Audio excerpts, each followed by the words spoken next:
Na niseme kwamba ni kwa Tajamala ambapo pia tunashukuru Mwenyezi Mungu kwa kutupa nafasi hii, na leo tutaangazia riwaya Fumbo la Baba, riwaya ambayo imeandikwa na mwandishi Ken Wasike.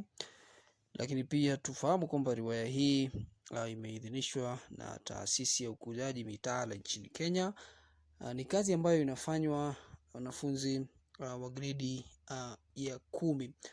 Na tunapoangalia jalada ya kazi hii tunabaini kwamba kuna matumizi ya rangi nyeusi hapa, lakini pia kuna mvulana ambaye amebeba mkoba kwenye kichwa chake na anatembea. Kuna njia moja hapo ambayo anaifuata, ni njia ndefu kweli kweli, lakini kule mbele tunaona kwamba kuna mwangaza fulani. Kwa hivyo tumeweza kubaini kwamba ni fumbo fulani ambalo linajaribu kufumbuliwa, na fumbo hili basi huenda likafumbuliwa na kijana huyu ama mvulana huyu ambaye anaonekana kwenye jalada, na labda huenda tukafikiri kwamba kijana huyu ni mhusika mkuu. Na tunapozungumzia mhusika mkuu hapa katika kazi hii, moja kwa moja anakuwa ni kijana kwa jina Katila. Sasa huyu tunaweza tukafikiri kwamba ni Katila na anajaribu kujua ama kufahamu fumbo la baba. Baba yake yuko wapi, huyu baba ambaye labda anaenda kumtafuta, na labda kulikoni kule ambako anatoka huyu Katila, nini kinaendelea, na anakoenda pia tutaweza kufahamu yatakayojiri. Lakini pia husika wengine katika kazi hii Fumbo la Baba tumeshamtaja huyu Katila, lakini pia kuna Kolea. Huyu ni mamake, kwa hivyo Kolea ni mamake Katila, lakini baadaye tutakuja kubaini kwamba kuna mhusika mwingine pia ambaye atamuita mama, lakini wakati huu Kolea ni mamake. Lakini pia kuna Kimeli ni bawabu pale nyumbani kwa kina Katila. Huyu Katila pia ana dada na ana ndugu, na dada yake kwa jina ni Hidaya, lakini pia ana ndugu kwa jina Mashaka. Kwa hivyo tutakutana na mhusika Mashaka katika kazi hii. Mhusika mwingine ambaye hatutamuepuka ni mhusika Sihaba, ambaye huyu ni shangazi yake Katila. Lakini kuna pia mhusika kwa jina Daktari Kirema Wambuku. Huyu Kirema Wambuku tutamuita babake Katila pia, lakini baadaye tutakuja kubaini kwamba kuna baba mwingine. Lakini pia kuna Juni ni rafikie huyu Katila. Juni tutakuja kuona kisa chake, nini kilifanyika na Juni, anamsaidiaje. Juni ana masaibu, ana rangaito pia upande wake. Nini kitakachojiri kati ya huyu Juni na msimulizi ama mhusika mkuu. Lakini pia kuna Chidi ni rafikie Mashaka. Tutamuona mhusika Chidi rafikie Mashaka ambaye ni mraibu wa dawa. Kwa hivyo urafiki kati ya Chidi na Mashaka unasababisha Mashaka awe na tabia ambazo tunaweza tukasema sio tabia nzuri. Kuna wahusika wadogo, kwa mfano Sara, lakini pia Lina, na kuna mama Majuma. Huyu mama Majuma ni dadake Kolea. Kwa hivyo tutakuja kumuona huyu mama Majuma jinsi anavyomsaidia Kolea, ama kwa maana ya mamake msimulizi. Lakini pia kuna Wambasi, huyu ni rafikiye Katila. Tutakuja kubaini kwamba pia kuna wahusika wengine, kwa mfano Bahati ni dadake Katila, hasa ikizingatia kwamba ni kutokana na tuseme mzazi yule mwingine wa Katila kwa jina Bikimai, pamoja na yule ambao tunamuita bwana Katila. Lakini kwa sasa tutaje kwamba dadake Katila pia ni Bahati na Adila. Lakini pia mamake huyu Katila mama ambaye tutakuja kumuona riwaya hii inapokamilika kule mwisho anajulikana kama Bi Kimai, lakini pia babake Katila, wakati riwaya inakamilika tutamuita Bwana Katila. Lakini pia kuna walimu wake huyu Katila ama msimulizi. Kuna Bwana Kisongo, kuna Bi Wanami na Bi Subira. Kwa hivyo hao ni baadhi ya wahusika ambao wametajwa katika kazi hii, na tunaweza tukabaini kwamba mwandishi hapa Ken Wasika ametumia dhana ya usimulizi. Kwa hivyo ni huyu Katila anasimulia nini kilifanyika, hadi akawa kwamba ana msukumo wa kujua asili yake, msukumo wa kubaini kwamba baba yake yuko wapi. Lakini pia niseme kwamba ni riwaya ambayo inatumia msuko sahili, kwa maana kwamba matukio yanafuatana moja kwa moja, hasa ikizingatia kwamba ni wanafunzi wa gredi ya 10. Kwa hivyo hatuwezi tukataraji kwamba msuko utakuwa ni changamano. Matukio ukisoma kazi hii utabaini kwamba matukio yanafuatana moja baada ya tukio lingine. Kwa hivyo hatuwezi tukasema kwamba ni kazi ambayo ni ngumu kuifuata.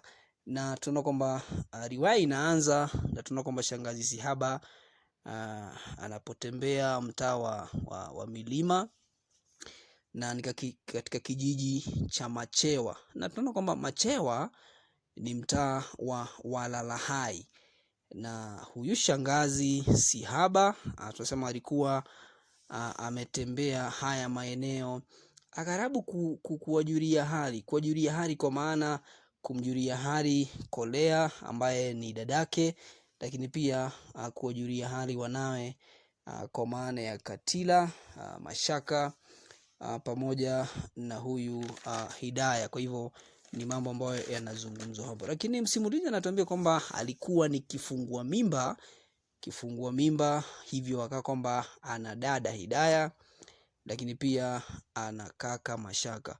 Lakini tunaona kwamba mlango unapofunguliwa na Kimeli, kumbuka tumesema Kimeli ni bawabu, na anapoingia nyumbani Hidaya na Mashaka wanakumkumbatia huyu shangazi Sihaba, na tunaona kwamba ila huyu Katila anapuuzwa. Kwa hivyo tuseme shangazi Sihaba anapowatembelea pale nyumbani, Hidaya na Mashaka wanakumbatiwa vizuri sana na huyu shangazi, lakini Katila anapuuzwa. Sasa nini kinaendelea?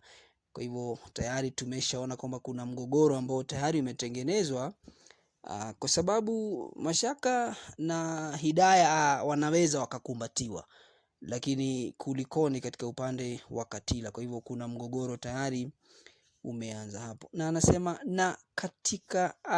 Katila anapojaribu kumkumbatia Sihaba anapuuzwa, lakini pia anamtupia jicho la ukali. Sasa si kupuuzwa tu katika hali ya kukumbatiwa, tunaona pia huyu Katila anarushiwa jicho la ukali kutoka kwa huyu shangazi yake, kwa maana ya shangazi Sihaba. Lakini tunaona baadaye babake anawasili na kuendelea kuongea na Sihaba, na tunaona baba anamshauri Katila umuhimu wa kujifundisha maswala ya lugha, huku naye Sihaba akisema kwamba masomo ya sayansi ni bora zaidi. Kwa hivyo wanazungumza hapa, huyu baba anasema kwamba anafikiri kwamba ni vizuri huyu Katila atie bidii katika maswala ya lugha, lakini naye shangazi Sihaba anasema kwamba ninafikiri kwamba masomo ya sayansi yana ubora zaidi, hasa ikizingatiwa kwamba huyu Katila ni mvulana. Lakini Katila anatufahamisha kuwa babake alikuwa ni mhadhiri mwandamizi, na si mhadhiri tu mwandamizi, tunaambia kwamba amebobea na kutopea katika masuala ya fasihi ya Kiswahili. Tunaona kwamba shahada yake ya kwanza akaipata kutoka chuo kikuu cha Machewa. Tunaona kwamba ukienda katika afisi yake pale utabaini kwamba kumeandikwa Daktari Kirema Wambuku, na nimesha kuambia kwamba akafanya shahada ya kwanza chuo kikuu cha Machewa, baadaye akafanya shahada ya pili kwa maana ya shahada ya uzamili na hii kwamba akaifanyia Marekani, jimbo kwa jina Wisconsin. Lakini pia amefanya PhD na hii ni shahada ya uzamifu pia katika mojawapo ya maeneo ya Marekani, lakini pia ni eneo la Wisconsin, ile county kwa jina Madison. Kwa hivyo Wisconsin Madison. Huyu Daktari Kirema Wambuku ni mtu ambaye amekwenda shule kabisa, kwa sababu ana shahada ya kwanza, ana shahada ya uzamili, lakini pia ana shahada hadi ya 3. Kwa hivyo ni mtu ambaye amesoma fasihi kabisa na anaifahamu. Tukiachana kuhusiana na huyu Daktari Kirema Wambuku na hasa jinsi alivyosomea hilo jimbo la Wisconsin, tunaona kwamba Katila anasema anatamani kupata ufadhili kwenda kusomea Marekani. Na anaona kwamba ni jambo nzuri kwa sababu linaweza likamsaidia kujisaidia, lakini pia kusaidia familia yake. Katika sura ya 2, Katila anatuambia kwamba alijulikana hapa kama Kolea. Sasa anamzungumzia kuhusu mamake, na anasema kwamba huyu mamake ambaye alikuwa mtoto wa 4 wa Babu Muyaka na Bibi Tina. Sasa anatuambia hapo kuhusiana na mamake. Na kando na mamake, Katila pia katika sura hii ya 2 anatuambia kwamba babu, kumaanisha babu yake, alishiriki katika vita vya pili vya dunia na alipenda masomo. Na anasema hii ni kutokana na simulizi za mamake. Kwa hivyo mamake alimwambia kwamba babu yake alishiriki katika vita vya pili vya dunia, kwa mfano kuanzia mwaka 1939 hadi mwaka 1945.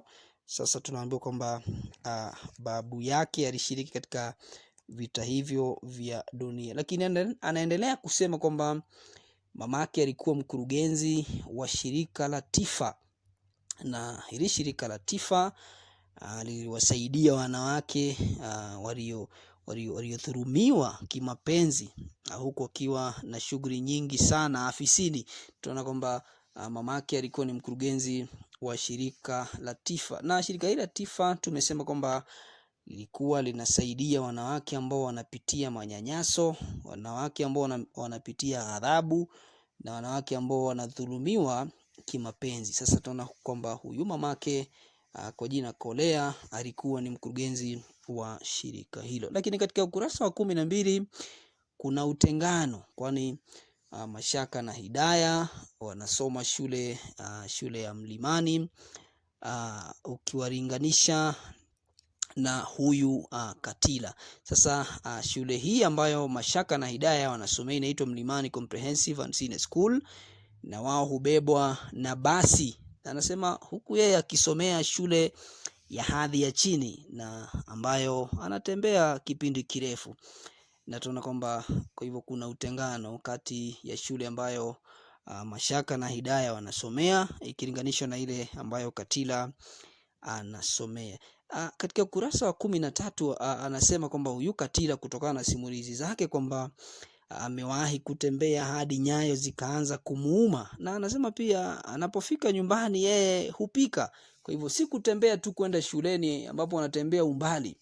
Tuna kwamba akirudi nyumbani jioni, tuna kwamba anashiriki katika shughuli za kupika. Kwa hivyo ni kazi ngumu sana, kazi ya mtulinga ambayo huyu Katila anafanya. Lakini pia anasema katika ukurasa wa 14 kwamba siku moja akiwa anatayarisha chakula cha jioni, anasema kwamba shangazi, huyu shangazi Sihaba na Hidaya pamoja na Mashaka wanaanza kuzungumza kwa sauti ya chini, na anasikia Sihaba anawaambia Hidaya na Mashaka kwamba Katila sio kaka yao. Kwa hivyo ni mambo ambayo huyu Sihaba anawaambia Hidaya na Mashaka kwamba Katila sio ndugu yao. Kumbuka mazungumzo haya ambayo anaenda chini kwa chini wakati huyu Katila yuko kule maeneo ya jikoni, ni mambo ambayo sasa yanasababisha utengano mkubwa hapa, kwa sababu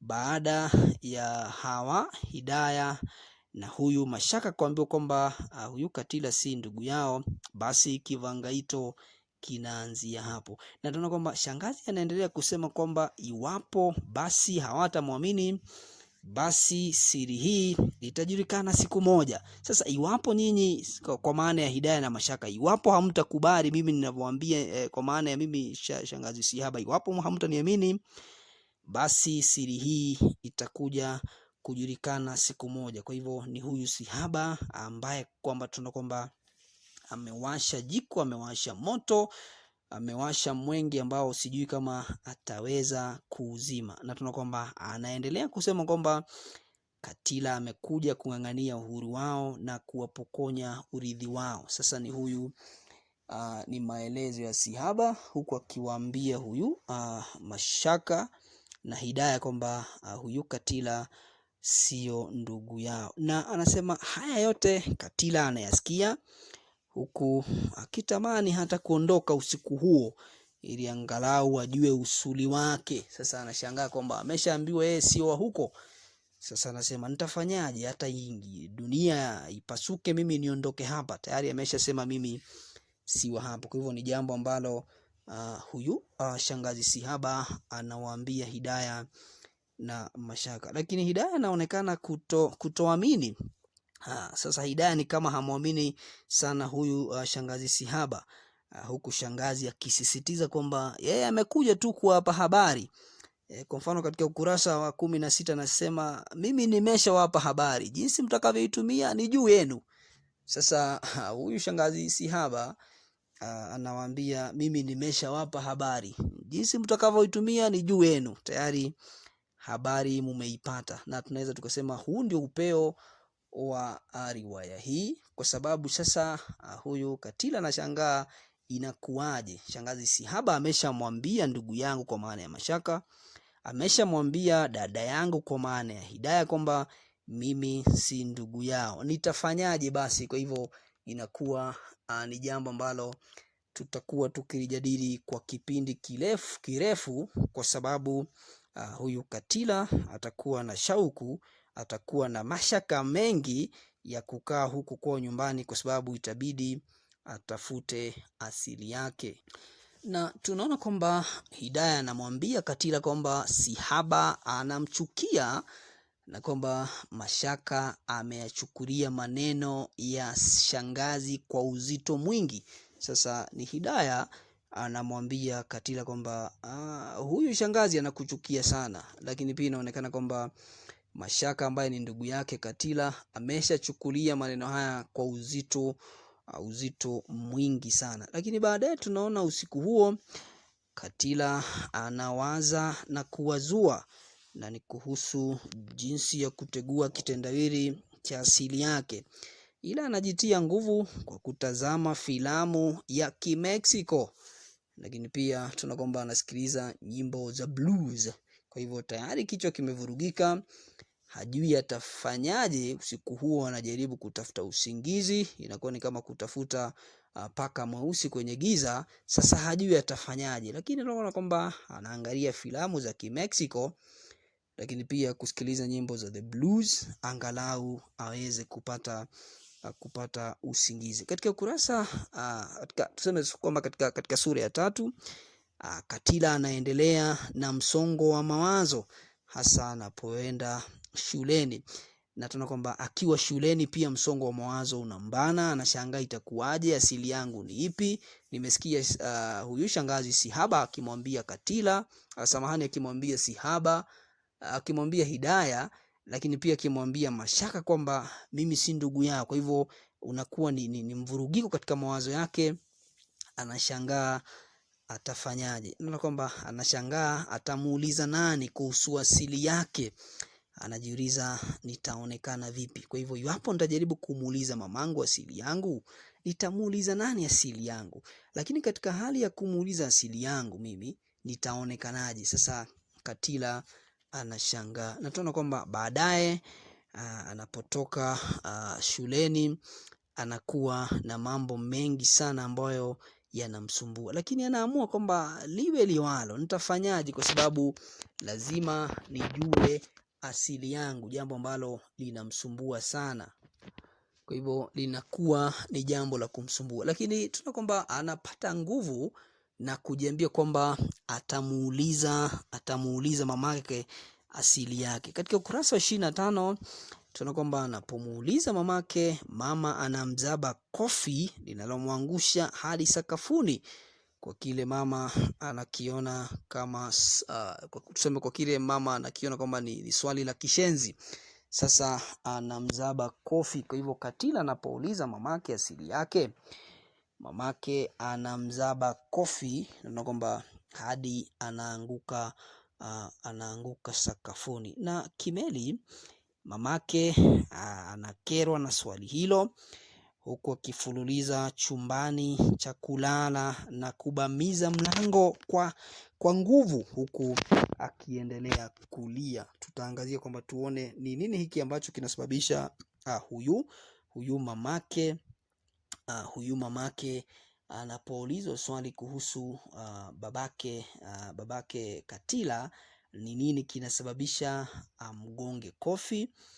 Lakini pia tuna kwamba anaingia chumba chake cha kulala na kubamiza mlango huku akianza kulia. Ni nini ama ni siri gani ambayo imefichwa kutokana na asili ya huyu Katila?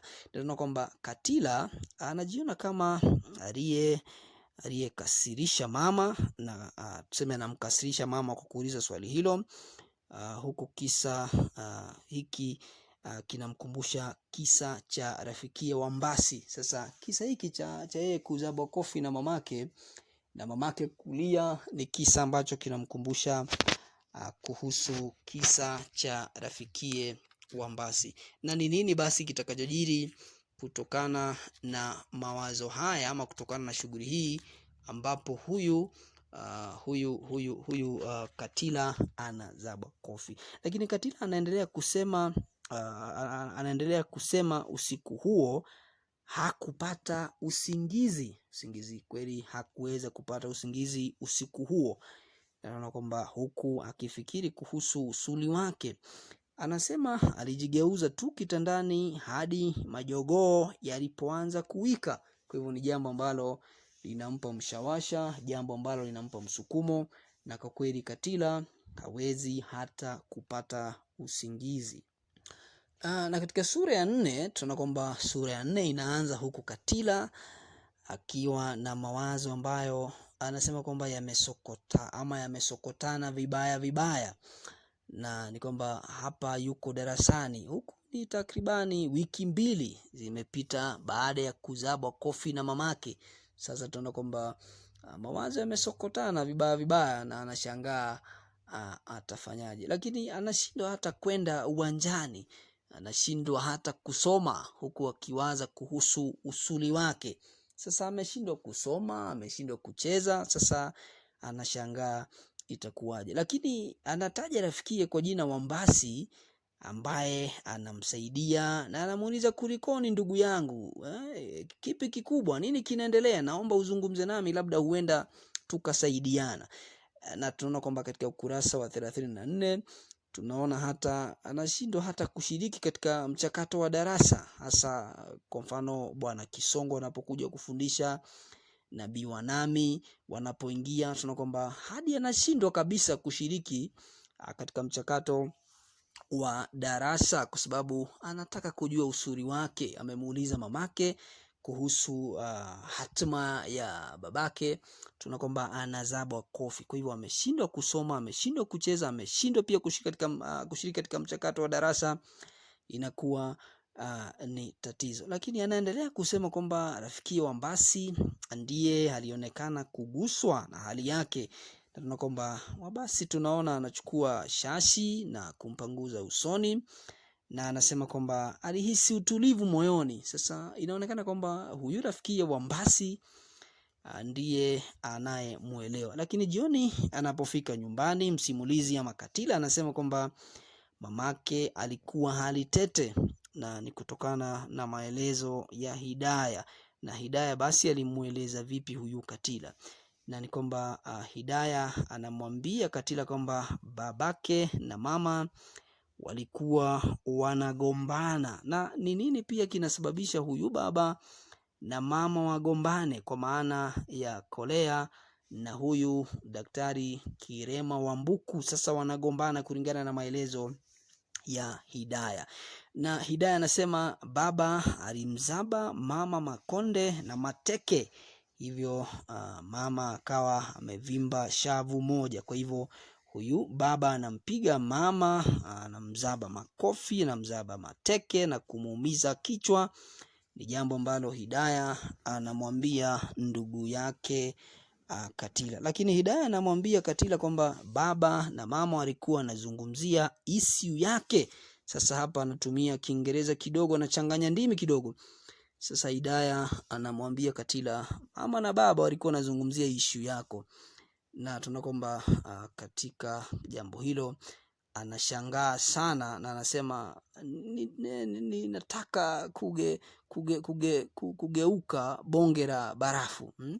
Sasa anaona kwamba ni vizuri hata ageuke awe bonge la barafu, kwa sababu jinsi huyu baba na mama wanapigana kwa sababu yake ni jambo ambalo linamshangaza. Lakini anashangaa akiondoka ataenda wapi, lakini anasema majibu ya masaibu yake yana mamake. Kwa hivyo hata ingawa baba anampiga mama kwa sababu ya kile ambacho Hidaya anasema ni issue ama ni issue ya Katila, huyu Katila anasema hata ingawa nitaondoka niende wapi? Sasa mimi sijui babangu yuko wapi. Kwa hivyo ni jambo ambalo analieleza hapo.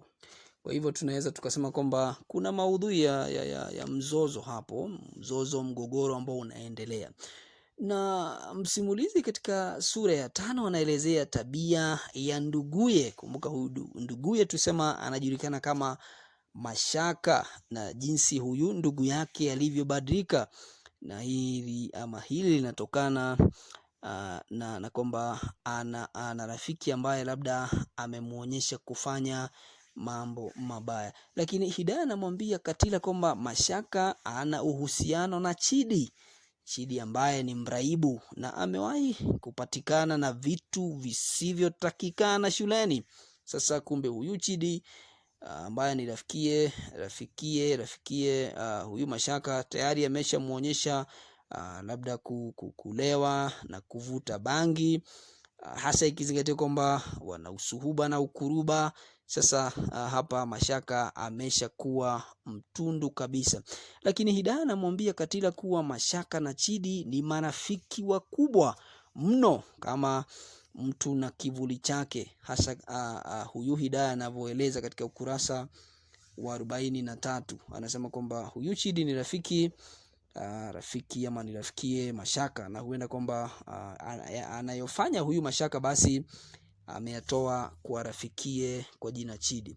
Na katika mazungumzo yao usiku, Hidaya anamfahamisha Katila kuwa baada ya kitendo cha kumpiga mama, huyu baba kwa jina Daktari Kirema Wambuku aliondoka kwa hamaki, na kwamba hata siku hizi anapiga hadi mtindi. Sasa kulingana na maelezo ya Hidaya kumhusu Daktari Kirema Wambuku ni kwamba Kirema Wambuku baada ya kumpiga huyu Kolea ama mamake Hidaya anaondoka kwa hamaki, na kwamba hata siku hizi anapiga mtindi, jambo ambalo Hidaya anashikilia na kusema kwamba hata amewahi kuona risiti ya pombe ambazo huyu Daktari Kirema Wambuku amewahi kununua. Lakini Mashaka anapotea usiku, huku baadaye anarejea akiwa amelewa na kuvuta bangi.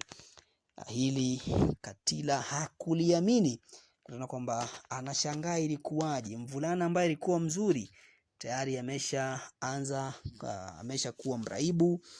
Lakini pia tunaona kwamba hata hana shida kulala kule nje, jambo ambalo linaweka pia maisha yake hatari. Lakini pia linaonyesha kwamba kuna mvurugiko na kuna mgogoro na kuna utengano katika familia hii kutokana na matumizi ya dawa za kulevya. Katika ukurasa wa 46, Katila anasema mamake anaendelea kuuguza majeraha ila majeraha ya kichwa yanapozidi anaomba ruhusa kazini, na tuna kwamba anaomba ruhusa ya mwezi mmoja kwenda hospitali ya rufaa ya Machewa. Kumbuka kwamba aligongwa kichwa na huyu daktari Kirema Wambuku. Kwa hivyo kwamba majeraha yanapozidi anaomba ruhusa kazini mwezi mmoja aende akatibiwe kwenye hospitali ya rufaa ya Machewa. Lakini msimulizi hapa kwa jina Katila anamtembelea kule hospitalini, lakini akiwa kwenye usafiri wa umma tuna kwamba nauli yake inaibiwa. Lakini msichana mmoja kwa jina Juni anamsaidia Katila. Wanaendelea kuzungumza na rafiki ambaye ni Juni anamueleza Katila anaenda pia hospitalini kumtaarifia babake ambaye alikuwa amelazwa wadi kwa miezi miwili. Kwa hivyo huyu Juni na Katila wameshatengeneza urafiki, kwa sababu wote wanaenda hospitalini. Katila anaenda hospitalini kumwangalia mamake, Juni naye anaenda hospitalini ila anaenda kumwangalia babake ambaye alikuwa amelazwa wodi kwa miezi miwili. Sasa huyu Juni anamsaidia kulipa nauli baada ya nauli ya Katila kuibiwa pale kwenye matwana, na tuna kwamba ni jambo ambalo linazungumziwa hapo. Lakini mwanzo wanaangalia mamake Katila na baadaye babake Juni, huku Juni akimueleza Katila kutokuwepo kwa baba nyumbani kumemwadhiri sana, hasa ikizingatiwa kwamba mamake naye alikuwa ametangulia mbele za haki. Kwa hivyo ni Juni anamwambia Katila kwamba kutokuwepo kwa baba imekuwa ni pigo kubwa, hasa ikizingatiwa kwamba mamake naye alikuwa ametangulia mbele za haki. Kwa hivyo inakuwa ni kivurugo ambacho huyu mhusika Juni anakutana nacho. Na katika sura ya 6 msimulizi kwa maana nyingine Katila anasema habari za kupigwa kwa mamake zinamsononesha Majuma. Kumbuka huyu Majuma alikuwa ni dadake Kolea, na Majuma anashangaa iwapo Daktari Kirema Wambuku anaweza akafanya kitendo kama hicho, hasa huyu Majuma anapoeleza katika ukurasa wa 62. Kwa hivyo huyu dadake Kolea hakuwahi kuwaza hata siku moja kwamba daktari mzima kwa jina Daktari Kirema Wambuku anaweza kumpiga mkewe kufikia kiwango cha kumuumiza, kufikia kiwango ambacho huyu mwanamke atalazwa hospitalini.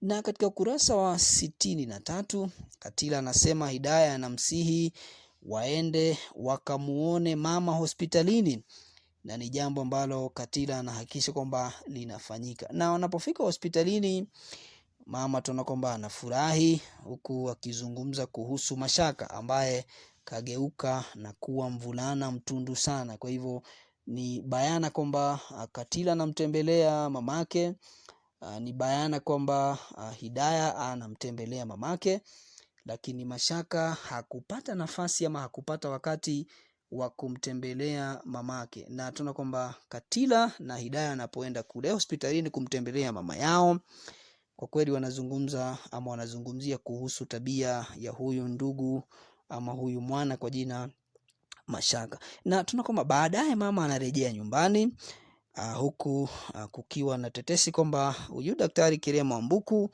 tayari ameshajipatia jiko, tayari ameshaoa mwanamke mwingine katika mtaa wa Mitume. Ni jambo ambalo linamghadhabisha huyu mama, lakini atafanyaje?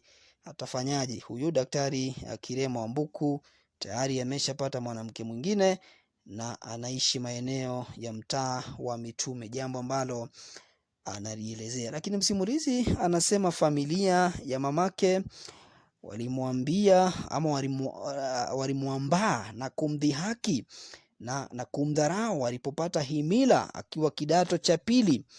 Hata ingawa alipata Daktari Kirema ama tuseme Daktari Kirema, hilo halikuwa na fahari nalo, hasa linapoelezewa katika ukurasa wa 65. Kwa hivyo Katila anatuambia kwamba mamake alipata ujauzito akiwa kidato cha pili.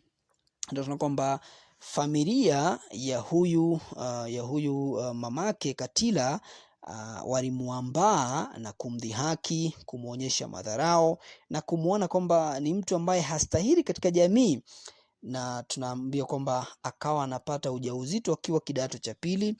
Lakini hata ingawa alikuja kumpata huyu Daktari Kirema Wambuku baadaye katika maisha yake, tayari familia yake ilikuwa imemuona kama mtu ambaye hana haja katika maisha, hana haja katika kuishi dunia hii. Kwa hivyo Katila anatueleza kwamba huyu mamake alipata ujauzito akiwa kidato cha pili. Kwa hivyo jambo ambalo anatuelezea hapo katika ukurasa wa 69.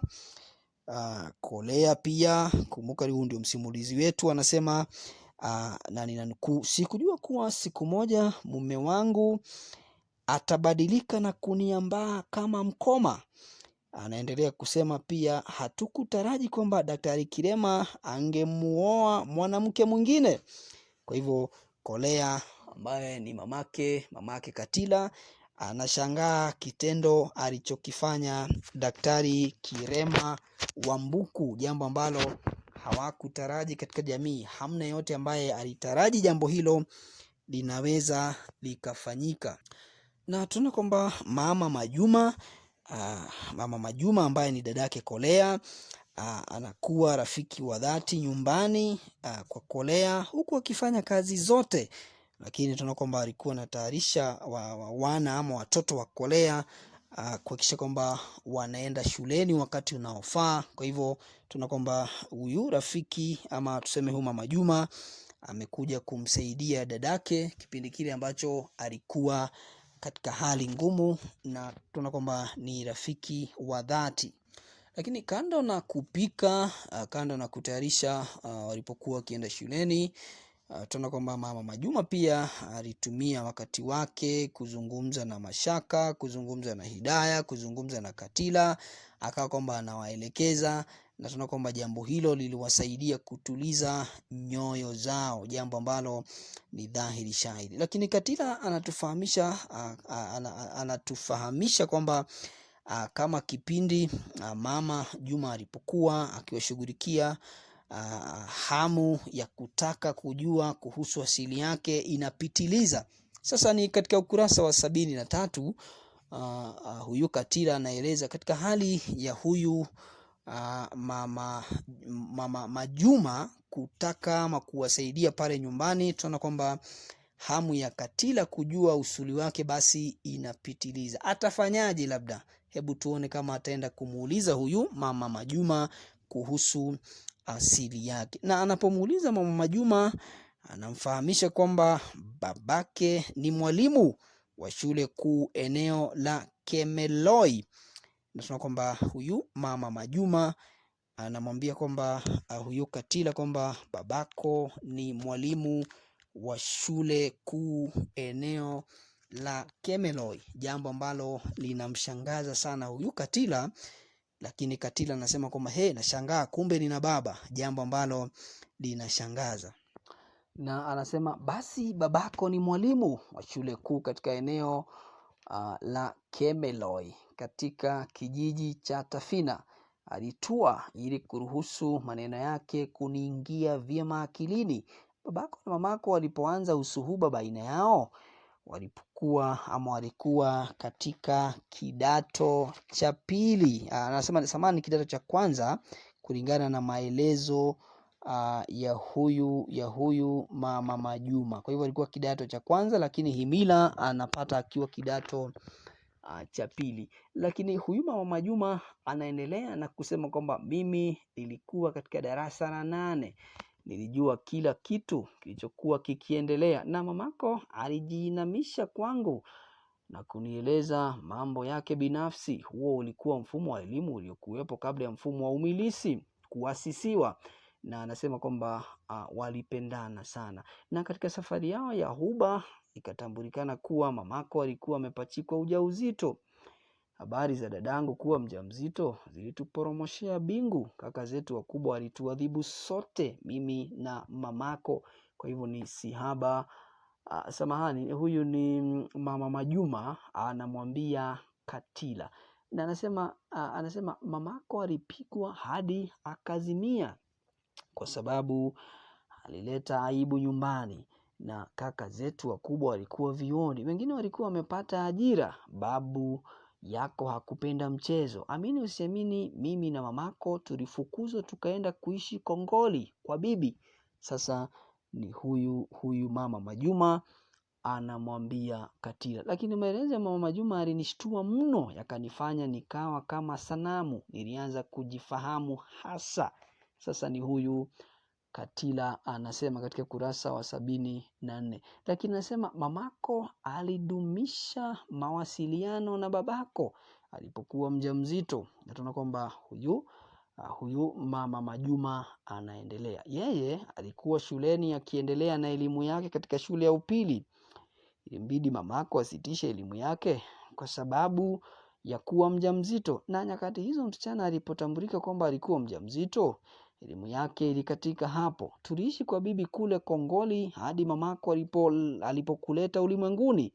Pindi ulipokuja duniani tulipatwa na msiba mkubwa mno. Babu na bibi walipata ajali mbaya ya barabarani, wakapoteza uhai wao papo hapo. Tukalazimika kurejea nyumbani na tulipokelewa kwa vijembe na matusi. Kwa miezi 6 ambayo mamako alivumilia kuishi nyumbani, alikuwa ameona mengi. Akanisihi nikulee. Yeye akaja huku jijini alipokutana na Daktari Kirema Wambuku. Nilitulia kwa muda, nikatia na kutoa. Kuna lipi la kusubiri zaidi? Ninachohitaji ni kufanya lolote lile niondoke huku. Kama mama atakuwa radhi kunipa ruhusa na nauli ya kufika Kemeloi, hewala. Akinikanya kuondoka, sijui nitafanya nini. Hamu ya kufika kwa babangu mzazi ikazidi kuniumka moyoni. Sasa ni maelezo ya huyu Mama Majuma akimweleza Katila, hasa ikizingatia kwamba Katila ameshauliza usuli wake, na huyu Mama Majuma basi hajaona haja ya kutomwambia ama kutomfahamisha. Kwa hivyo ni jambo ambalo linaelezwa hapo katika ukurasa wa 73, 74 hadi ukurasa wa 75. Kwa hivyo tumeweza kubaini usuli wa huyu Katila, na tunaona kwamba Mama Majuma anapoondoka, Katila wanazungumza na mamake kuhusu uwezekano wa kwenda kuishi na babake maeneo ya Kimeloi. Tunaona kwamba safari ya kwenda magharibi ambayo ingechukua takribani saa 7 au 8 inapangwa. Sasa huyu mamake Katila ameshamwambia Katila kwamba ataondoka aende maeneo ya Kimeloi ili agharabu aende kuishi na babake, safari ambayo tunaona kwamba ingechukua takribani saa 7 au saa 8. Kwa hivyo safari hiyo inapangwa, na tunaona kwamba anapofika mji wa Machewa, sasa huyu Katila ameshaondoka, anaomba maelekezo kuhusu jinsi ya kufika Kemeloi, huku mwendeshaji pikipiki akimwambia ni shilingi 100 tu. Na anapofika soko la Kemeloi, mwendo ni wa saa 12 jioni. Na tunaona kwamba huku akiwa na jukumu la kumtafuta Bwana Katila ambaye alikuwa ni mwalimu wa shule ya Kemeloi. Kwa hivyo tayari ameshafika maeneo yale, anamtafuta Bwana Katila ambaye alikuwa ni mwalimu wa shule ya Kemeloi. Tunaona kwamba katika ukurasa wa 104 wanakutana baba na mwana. Katila anakutana na Bwana Katila. Kwa hivyo ni jambo ambalo linaelezwa, na tunaona kwamba wanapokutana, Katila anatuambia katika ukurasa wa 104 kwamba nilibaki pale nimetudua na macho nimeyakodoa. Kumbe mimi pia nina baba, nami pia ninaweza kuhesabiwa miongoni mwa watu walio na baba zao. Ninaweza kuringa na kujitwaza. Simulizi za Mama Majuma zilipata maana sana. Kemeloi kulikofumbata kukawa hali halisi, na jioni ile iligeuka kuwa mchana. Kwangu yalikuwa mapambazuko hasa. Machozi yalinijaa machoni ghafla na kuanza kunitoka pakapa. Nilivuta pumzi kwa nguvu na kuziachilia baina ya kekefu za kilio. Nacho kilikuwa kilio cha furaha, na nilitaka kumshukuru nikashindwa. Maneno ya kutolea shukrani yalikosekana kabisa. Nimekuwa nikiomba Mungu akulete, aliendelea baba huku akiuachilia mkono wangu. Kuzaliwa kwako kulikuwa chanzo cha furaha iliyowasha moto wa furaha katika moyo wangu. Na ulizaliwa na mwanamke aliyependa mbegu ya mapenzi ndani yangu. Licha ya mazingira mabaya alimoishi na hali ngumu iliyozingira kuzaliwa kwako, yeye alipenda mno. Lakini kisha alipoondoka na kwenda kuishi jijini Machewa, sikumuona tena. Aliyekuwa akinipa habari kukuhusu alikuwa dada ya mamako, na ninamshukuru sana kwa kunitumia picha zako na kunijuvia mengi kuhusu maendeleo yako, hususan masomoni. Anasema huyo ni babake Katila. Anamwambia kwamba alikuwa anatumiwa picha kwa maana ya picha ya Katila jinsi anavyoendelea kule shuleni, lakini pia anazungumzia uhusiano wake na huyu mamake Katila jinsi walivyopendana, lakini baadaye huyu mamake akawa anaondoka na kwenda kuishi maeneo ya Machewa. Lakini anasema moyo wangu ulikuwa umeshiba kabisa baada ya kumuona baba.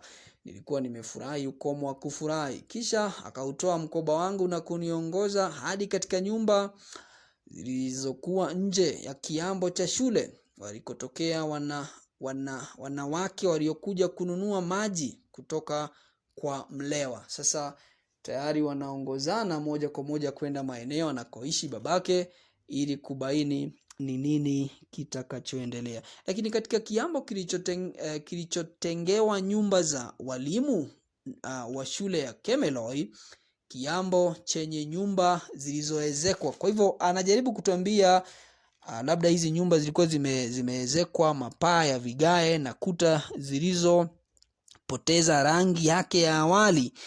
Nyumba hizo zilijengwa miaka mingi iliyopita wakati shule hiyo ilipoasisiwa, na zikatelekezwa na wasimamizi wa shule hiyo waliokuwa na mzo wa mapuuza.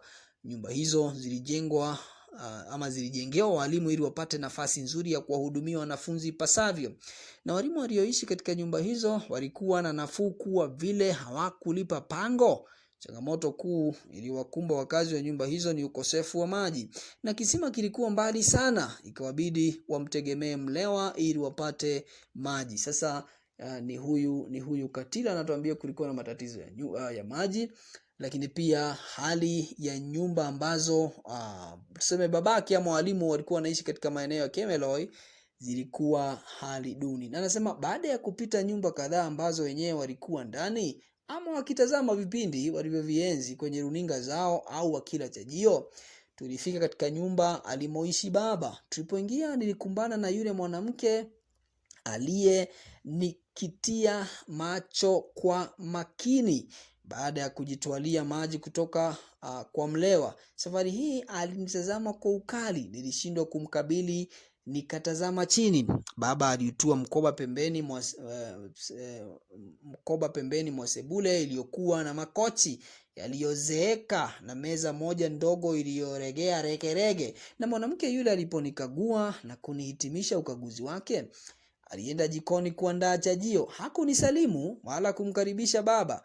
Alikuwa amevalia dera jeusi lenye maua makubwa ya kijani, na pembeni kwenye meza ya kusomea walikuwapo wasichana wawili waliokuwa kufu ya hidaya na walikuwa wamezama vitabuni. Kwa hivyo ni huyu Hidaya anatuambia jinsi nyumba ile ilivyokuwa. Ilikuwa ni nyumba ndogo na kuna matatizo ya maji, lakini pia mwanamke ambaye amemkuta kule kwa babake, tuna kwamba hana kazi yake, hamsalimu, hamjibu, lakini pia anamwangalia kwa macho makali. Kwa hivyo ni jambo ambalo analieleza na wanaendelea kuzungumza. Lakini anasema tulipokuwa tunazungumza, mama alikuja na sinia ya ugali uliokuwa baina ya weusi na hudhurungi na kuitia mezani. Kisha akarejea jikoni kuja na sahani zilizokuwa na mboga za mchicha. akawaita wasichana waliokuwa wanasoma na kuwaamrisha kula chajio. Walipokwisha kusafisha mikono yao kwa maji yaliyomiminwa kutoka kwenye birika ndogo, kila mmoja alimega mego lake na kutia kwenye sahani ya mboga na kwenda nayo walikosoma. Kwa hivyo tunaona kwamba hawa dada wawili wamewekewa ugali na wanamenya ama wanafinya, lakini baadaye tunaona kwamba wanaondoka kwenda maeneo kwa kile ambao tunasema ni chumba chao cha kulala. Wanaenda kule kupumzika, lakini baadaye tunaona kwamba wanaitwa. Lakini mazungumzo kati ya baba na mwana yanaendelea katika ukurasa wa 108 na anasema, Katila, hawa ni dada zako. Sasa hapa ni baba anamwambia dada zake Katila, mmoja anaitwa Bahati na mwingine anaitwa Adila. Na baba alijaribu kunitambulisha kwa dada zangu ambao sikuwa nimewajua, ila sijui kama walisikia. Wao waliendelea tu kutazama runinga iliyokuwa imetundikwa ukutani. Haikuwa runinga kubwa kama iliyokuwa jijini, na baada ya kutazama dada zangu hao ndipo nilipobaini kuwa walikuwa pacha, walifanana sana, usingeweza kuwatofautisha wawili hao. Na ninaamini kuwa baba pia hakuwa na uwezo wa kuwatofautisha. Kwa hivyo ni huyu msimulizi anatuambia kwamba Bahati na Adila walikuwa ni mapacha, na ni jambo ambalo anashangaa iwapo babake aliweza kuwatofautisha. Kwa hivyo anatueleza hapa. Na haya yote yakiendelea, tunaona kwamba mamake Katila anaonekana kughadhabishwa na kuwepo kwake. Sasa ni dhahiri shahiri kwamba huyu mamake Katila hajafurahishwa na kuwepo kwa huyu mgeni wake ama huyu mwanawe kwa jina Katila. Na katika kurasa wa 109 anasema, nilipokuona ukija saa zile nilijua wewe ndiwe upele uliokuja kunikosesha amani. Na alisema, mama, kwa nini umeamua kuwa mwiba moyoni mwangu? Sasa ni huyu mama ama mamake Katila anasema kwamba alipomuona tu alijua ama aliweza kubaini kwamba huu ni ugonjwa ambao umekuja kumkosesha amani. Kwa hivyo ameshamuona huyu Katila kama tambara mbovu, ameshamuona Katila kama mtu ambaye atakuja kumpa aibu na ambaye atakuja kumsumbua. Lakini anaendelea kusema katika kurasa wa 110 kwamba sikukusudia kuwa chanzo cha uchungu moyoni mwako. Nilimjibu kwa upole, nimekuja tu kuishi na baba, huko ndiko iliko damu yangu, sina jingine. Umekuja kunikejeli kwa vile sijamzalia babako mtoto wa kiume, sio? Kwa hivyo huyu ni mamake anamwambia. Lakini Katila anamwambia, si hivyo mama, mimi nimeharibikiwa nilipokuwa. Anamwambia, nimekuja tu kukimbilia usalama. Alafu anamwambia, na umekuja kunijaribu nitamke neno litakalofanya babako wanigombeze? La mama, umekuja kuonyesha wanangu kwamba wewe ndiye mtoto wa kiume anayefaa kuenziwa hapa. Sasa ni huyu mama anaendelea kumtupia maneno huyu Katila. Lakini Katila anasema, la, kuwa mtoto wa kiume si kitu katika ulimwengu wa sasa.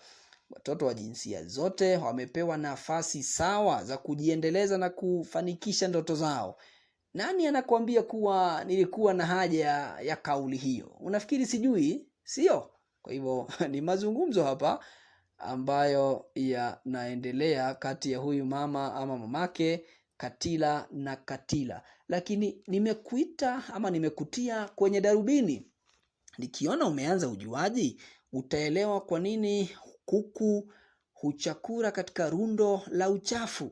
Tunaona kwamba ameshampa onyo, anamwambia kwamba ukiniletea ujeuri, ukiniletea ujuaji, utabaini kwamba kwa nini kuku huchakura katika rundo la uchafu. Na tunaona kwamba baada ya onyo nililopewa, nilienda kulala katika chumba kingine kilichotayarishwa upesi usiku huo. Chumbani humo hamkuwa na kitanda. Nilipata godoro ndogo limetupwa sakafuni kwenye mojawapo wa pembe za chumba hicho. Juu yake kulikuwa na blanketi nyepesi iliyoruhusu baridi ya mzizimo kupita na kunihangaisha. Mama akamwasha baba wakaenda kulala katika chumba chao. na nilikerwa na jinsi nilivyopokelewa. Nilihisi kila hisia mbaya iliyokuwapo katika maumbile na nisingeweza kubishana naye. Huyo ndiye mama aliyekuwepo wakati huo, ndiye aliyefaa kunilea na kunisaidia wakati baba hayuko karibu. Vipengele vya utu na nemsi havikuruhusu kuwa na kiburi. Na anasema usiku huo, licha ya uchovu ulionilemea kutokana na safari ya mchana kutwa, usingizi ulikataa kunijia. Ningelala vipi katika chumba ambacho sikuwa nimekizoea? Malazi hayakuwa mazuri na nilipojaribu kujigeuza usiku nilishindwa. Viungo vya mwili vilikuwa na bahati mbaya kutangamana na godoro hilo, viliuma sana. Nilipolala nilihisi maumivu makali. Kichwa kilikuwa kama kilichogeuzwa karakana ya wahunzi, nayo macho yalikuwa kama yaliyojazwa changarawe. Kwa hivyo ni maelezo ya Katila, jinsi amekutana na huyu mwanamke, jinsi amekutana na huyu mama ambaye kwa kweli ana roho chafu mbaya. Hebu tuone basi itakuwaje. Basi uhusiano wa Katila na mamake utakuwaje? Amehama maeneo haya akifikiri kwamba atapata utulivu, akifikiri kwamba atapata amani, kumbe hivyo sivyo ilivyo.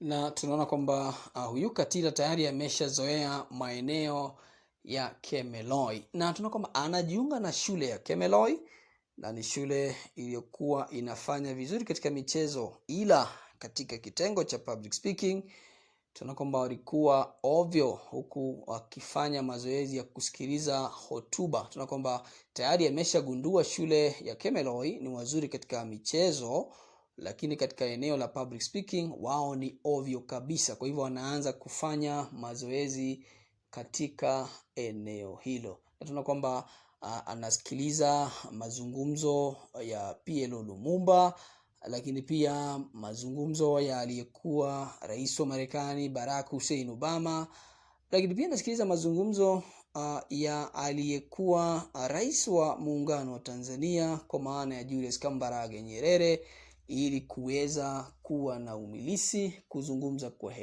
henezi, kuzungumza kwa fusuli ili aweze kueleweka vizuri. Na Katila nasema babake alikuwa akipata pesa kutokana na kuwasilisha miwa katika kiwanda cha kuseta sukari kando na kufundisha. Kwa hivyo anatuambia babake ile kazi alikuwa anafanya, alikuwa anafundisha ndio, lakini pia alikuwa anafanya shughuli za ukulima wa miwa ambayo alikuwa anapeleka katika kiwanda cha kuseta sukari.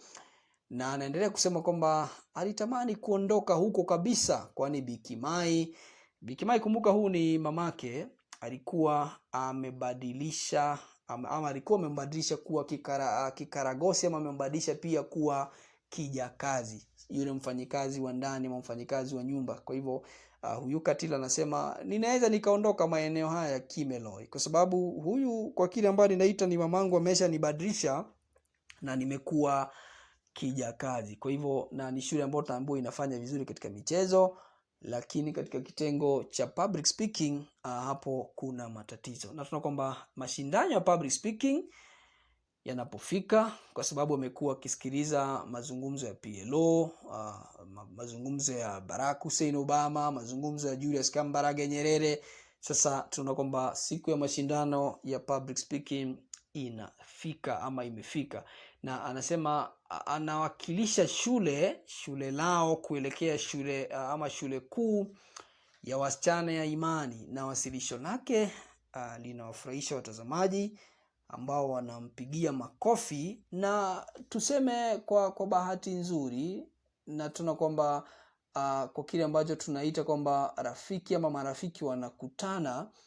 Rafiki ambaye alikuwa pamoja naye kwenda hospitali kumwangalia mamake, rafiki kwa jina Juni, alikuwa miongoni mwa watu ambao walikuwa wanampigia makofi kwa sababu alikuwa amefanya vizuri katika kitengo chake cha public speaking. Lakini tunaona pia Juni huyu alikuwa amefanya vizuri katika kitengo chake cha public speaking. Lakini Katila anasema Juni na yeye wanaibuka washindi, suala ambalo linasababisha wao kutunukiwa fursa adhimu ya kuzungumza mbele ya rais jijini Machewa katika hafla ya tuseme ni hafla ya kufunga tamasha za mziki. Kwa hivyo kwamba wanapata nafasi ya kwenda kuzungumza mbele ya rais katika hafla ya kufunga tamasha za mziki, jambo ambalo ni nzuri kwa sababu halijawahi kutokea. Na tunaona kwamba kwa hivyo wanapanga kwenda katika jiji la Machewa kuzungumza na rais, na wanaandamana na Bwana Katila. Bi Kimai pia ambaye ni mamake pia yuko pale, mwalimu mkuu na mwalimu ambaye alimsimamia anapata fursa pia ya kwenda Ikulu aghalabu kwenda kuzungumza na rais ama kuzungumza na watu ambao wamealikwa katika hafla ya kufunga tamasha za mziki. Kwa hivyo ni jambo ambalo linaelezewa. Na katika ukurasa wa 121 Hidaya anamwandikia Katila barua. Ni barua ambayo anamwandikia na anazungumza tu mambo mengi ambayo tutaangazia tu hapa. Kwa hivyo ni barua ambayo Hidaya amemwandikia ndugu yake, na ni barua ambayo inaonyesha kwamba imetoka shule ya Milimani Comprehensive School, alafu sanduku la posta linaandikwa lina barua yenyewe inaandikwa iende maeneo ya Machewa. Na huyu Hidaya anasema, hujambo, ninakuandikia barua hii nikiwa mwingi wa hasira na uchungu kukuelekea wewe. Nilikuenzi na kukudhamini wakati Mashaka alikuonyesha dharau, na niliamua kuwa dadako kindaki. Sikutaka kuandama msimamo wa shangazi kukuhusu, lakini wewe uliyafuta hayo yote kutoka akili mwako na kuamua kuondoka kama kwamba mimi nilichangia kukufukuza. Kwa nini hukunitajia kwamba ulikuwa unaenda? Je, wajua nimemlaumu mama kwa kutonifichulia mapema kuwa ulikuwa unaenda kwenu? Je, wajua kuwa kuondoka kwako huniuma moyoni kwa kiasi kikubwa sana? Acha nikuambie kaka, hapa ni kwenu. Mimi nimezaliwa nikijua wewe kuwa ndugu yangu hasa. Sikuunga mkono ushawishi ambao shangazi alituachia. Sikuunga mkono uamuzi wa baba kukutenga na kukuchukia kiasi hicho. Niliamini kuwa hayo yatakoma tu. Mambo mengi yamebadilika. Sasa ni huyu Hidaya anamwambia kwamba mambo mengi yamebadilika, lakini kwamba anaona kwamba anamlaumu mama kwa sababu hakumwambia kwamba Katila anaondoka. Lakini katika barua hii yake Hidaya anaendelea kusema, mathalan, Mashaka alikomesha urafiki wake na Chidi na kukoma kutumia vitu vibaya vilivyokuwa vinamharibia utulivu masomoni. Mama alifanya kila juhudi kuhakikisha amembadilisha Mashaka. Alitumia ujuzi wake wa ushauri na saha kumsaidia, na vile vile mama alipona. Kichwa kilichokuwa kinamuuma kilipoa kabisa. Alipandishwa cheo na kuwa mkurugenzi mkuu wa shirika la Tifa nchini. Na kile akumbukacho zaidi ni msichana aliendamana nawe ulipomtembelea hospitalini. Na kwa nini hakuwahi kunitajia hilo? Mama hakosi kuzungumzia na kumpalia sifa mtoto wa watu.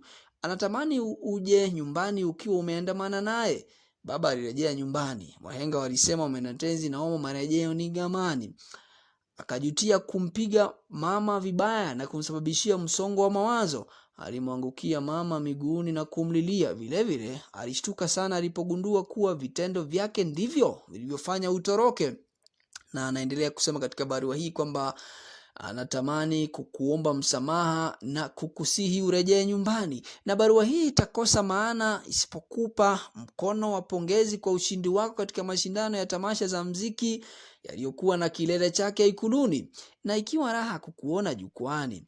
Ingawa sikuweza kufika Ikuluni, hafla hizo zilitangazwa mbashara katika runinga na mitandao ya kijamii. Wanafunzi wenzangu shuleni hunionea gere kwa sababu wewe ni kaka yangu. Tena juzi baba alikuja na riwaya ya Fumbo la Baba, na kwenye jalada nikaona jina lako, na nilishindwa nirukeruke, nibingirie sakafuni au nitembee mtaani kote kuambia watu kuwa kakangu kafaulu kuandika riwaya.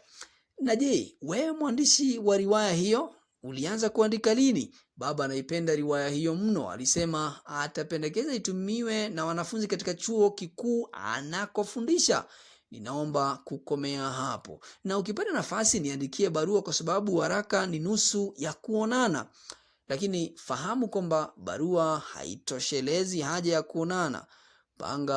Anasema panya hashibi kwa wali, matila baya ni panya. Fanya hima uje nyumbani, tunakukosa sana. Kwa hivyo ni barua ya Hidaya ambayo amemwandikia ndugu yake Katila, akiwaambia kwamba mambo mengi yameshafanyika, baba ameshatubu, baba amesema asamehewe, amesharejea nyumbani, na kwamba mama amepona, lakini pia anamwambia tumekukosa sana juu nyumbani. Kwa hivyo huyu ni Hidaya Kirema ama Hidaya Kirema Wambuku, anamwandikia ndugu yake katika ukurasa wa 121, lakini pia 122, lakini pia 123. Kanda na hilo ni kwamba tunaona kwamba tabia za kumpuuza huyu Katila ambazo zilikuwa na Bi Kimai zinabadilika sana baada ya kufika Ikulu, huku kazi ambazo Katila alikuwa anafanya zinapunguzwa mno. Kwa hivyo kazi ambayo huyu Bi Kimai alikuwa anampa Katila, tunaona kwamba kazi hizo zinapunguzwa. Kumbuka huyu Kimai alikuwa anampa Katila kazi nyingi pale nyumbani, na baadaye Bi Kimai anachaguliwa kuwa mwenyekiti wa chama cha wanawake katika jimbo la Kemeloi. Ni kutokana na ushawishi na ni kutokana kwamba huyu mwanawe amefanya vizuri katika kitengo cha public speaking. Lakini siku moja Katila akiwa anatoka kutazama mpira katika uwanja wa shule jirani ya Sarura, anakutana na Daktari Kirema Wambuku, mama yake mzazi na baba, pamoja na Hidaya na Mashaka, huku mamake akisema kwamba ameshindwa kuishi kwa amani, yaani hana, na anasema kwamba amekuwa akimuwaza mwanawe. Kwa hivyo ni dhahiri shahiri kwamba huyu Kirema Wambuku, mama yake, baba ambaye ni babake sasa huyu Kirema, pamoja na Hidaya na Mashaka, wamesha mtembelea nyumbani kwa bwana Katila ili ya karabu kuhakikisha kwamba wanazungumza ili waone kwamba wanamrejesha nyumbani. Sasa huyu Katila huenda basi akarejea nyumbani alikokuwa ametoka kwa yule kwa familia ya Kolea. Kwa hivyo huenda akarejea. Na tunaona kwamba safari ya kurejea Machewa basi inaanza kabisa. Sasa tunaona kwamba huyu Katila atarejea maeneo ya Machewa kwa sababu tayari bwana tuseme Daktari Kirema Wambuku, Kolea, Mashaka, Hidaya wote wamejumuika kule kwa bwana Katila angalau kuweza kumchukua ili arudi maeneo ya mjini. Na katika kurasa wa 130 anasema safari ya kurejea jijini Machewa haikuwa ndefu kama ilivyokuwa siku ile nilipokuja Kemeloi mara ya kwanza. Barabarani tulizungumza mengi. Nilifahamishwa kuwa shangazi Sihaba alikuwa ametangulia mbele za haki baada ya kuugua kwa muda mfupi, na hilo lilinihuzunisha sana. Baba hakusita kunieleza kuhusu hadithi niliyoiandika. Nilipowaambia wanafunzi wangu kuwa mwandishi wa riwaya waliokuwa wakisoma iliandikwa na mwanangu wa gredi ya 10, walishtuka. Aliniambia tuliposhuka kwenda kula chajio katika mji wa kusini, na wanadai kuwa ni bora wa kuone ndipo waamini. Kusikia si kuona. Na anasema niliporejea jijini sikurejeshwa kusoma katika shule kuu ya umma ya Milimani. Nilijumuika na Mashaka na Hidaya kwenda kusoma katika shule ya Milimani Comprehensive and Senior Academy. Mambo yalikuwa yamebadilika sana, na shughuli ya kwanza ilikuwa kumwandikia Juni barua kumweleza kuwa nilikuwa nimetoka Kemeloi na kurejea jijini. Nilimhakikishia kuwa urafiki wetu utaendelea kunawiri hadi tutakapoondoka ulimwenguni. Kwa hivyo ni dhahiri shahiri ama imebainika kwamba huyu Katila ameondoka kwa babake ambaye ni bwana Katila na amerudi moja kwa moja kwa huyu Kirema Wambuku pamoja na Kolea, na ameenda kuishi maisha tofauti. Basi uchambuzi wa riwaya Fumbo la Baba tumefikisha mwisho. Ninatumai kwamba umeweza kubaini kwamba ni mambo yepi ambayo yanaendelea. Kwa hivyo nikushukuru kwa muda wako, nikushukuru kwa kunisikiliza, na hadi wakati mwingine, mimi ni mwelekezi wako Bwana Charles.